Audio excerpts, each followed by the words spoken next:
Podcast do Transporte.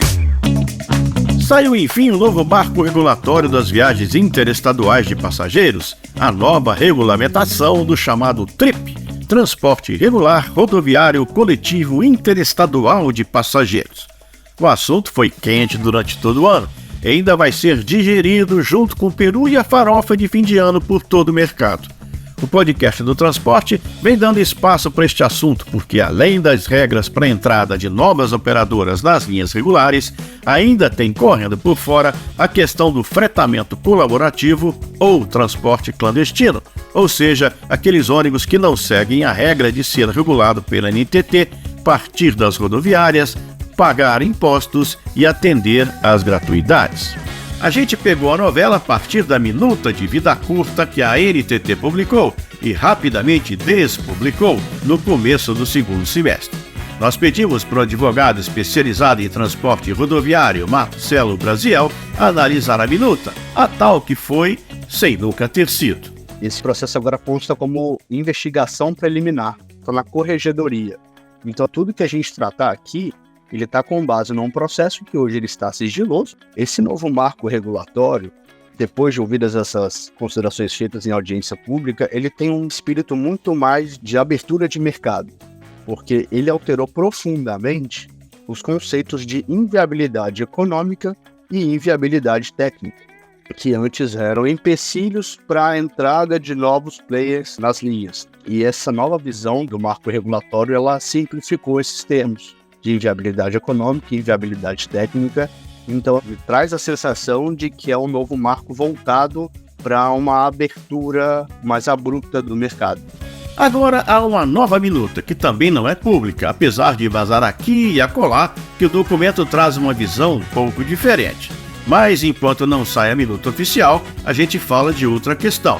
O chamado fretamento misto, aquele que só funciona no aplicativo, sem hora certa, e que só sai com uma quantidade mínima de passageiros paga a tarifa. Segue falando Marcelo Brasiel. No que tange às normas, esse novo marco regulatório ele trata somente do transporte regular de passageiro, que não é o que a Buser faz, né? A Buser ela é um híbrido de fretamento com regular. Não tem uma regularidade de horários e de dias pré-determinados para a saída desses veículos. Então as empresas que se utilizam desse método não encontraram espaço nesse novo marco regulatório. Já para as empresas tradicionais do setor, essa nova proposta de marco regulatório pode abrir ainda mais a concorrência. Com a entrada de novos players, né, em qualquer tipo de linha, ela estimularia, de certa forma, a entrada de novos players, mas não teria relação com a uberização do transporte. E se a gente for resumir a questão da tal uberização? Quem explica é o advogado especializado em transporte, Marcelo Brasiel. Eu parto da premissa que se a ANTT não resolver essa questão, isso vai ser resolvido no judiciário. Isso vai virar um problema para o judiciário, até que a ANTT resolva isso. Nesse debate, Gentil Zanovello, presidente do Sindicato das Empresas de Transporte de Passageiros do Estado de São Paulo, o SETPESP, é contra se referir a este transporte como uberização.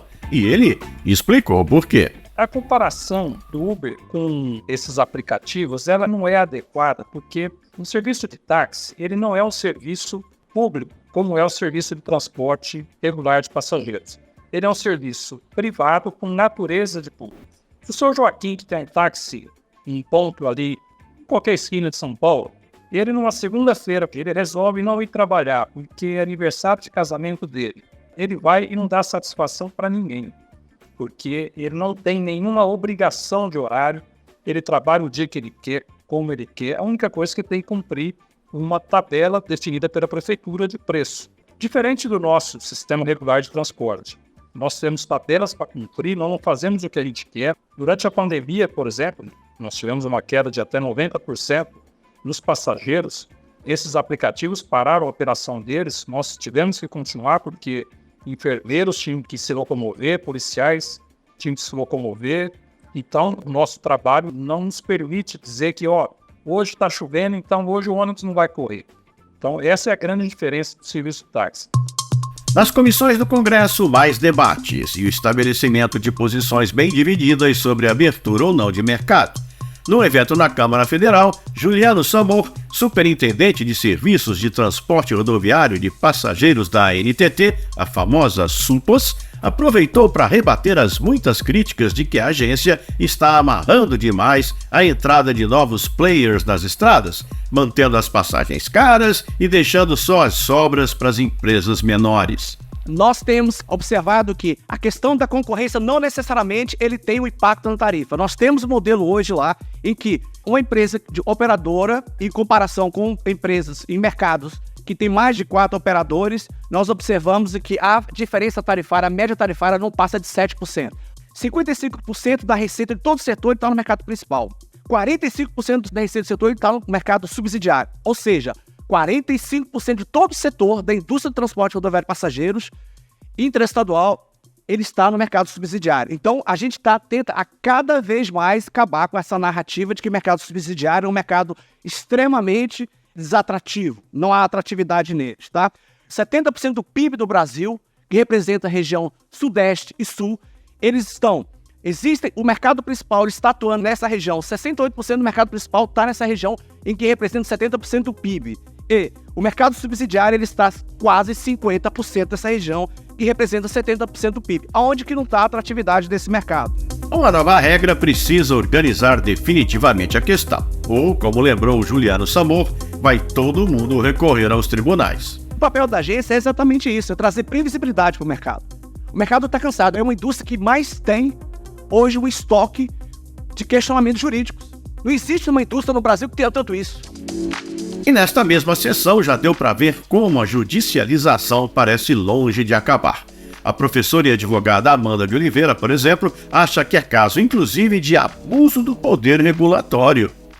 Quando a resolução opta por regulação de entrada, ela limita previamente o número de operadores em uma certa linha, fechamento de mercado claro, estabelecimento de datas fixas anuais para oportunizar o ingresso no mercado, estabelecimento de períodos de transição que consagram monopólios pela via da regulação.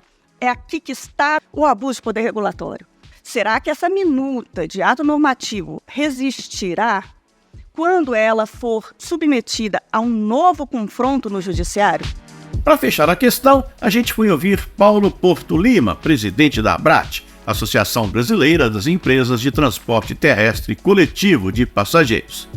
Ele lembra que é preciso cuidado quando se mexe com as regras do transporte predominante no país. A nossa principal matriz de transporte, e que atende 70% dos brasileiros, ela ainda é rodoviária. Nós não temos as ferrovias da Europa, nem a malha aérea dos Estados Unidos e da Europa. Portanto, o nosso modal é o mais importante e o mais utilizado pela população brasileira.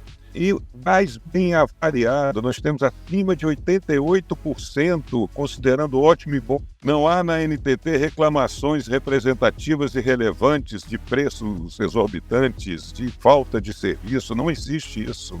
Há muita concorrência entre as empresas regulares, sempre oferecendo bons serviços inovadores, preços competitivos. O que o fretamento ou uniformidade faz é não pagar impostos, não cumprir as obrigações regulatórias, não levar as gratuidades, sair só de ônibus cheio. Ora, evidente que ele oferece um preço mais barato por não cumprir essas obrigações sociais, legais, tributárias. Então, a nossa luta é de buscar a menor tributação possível em cima da nossa atividade, que é uma atividade de caráter essencial. E essa menor tributação reflete menor tarifa. Podcast do Transporte.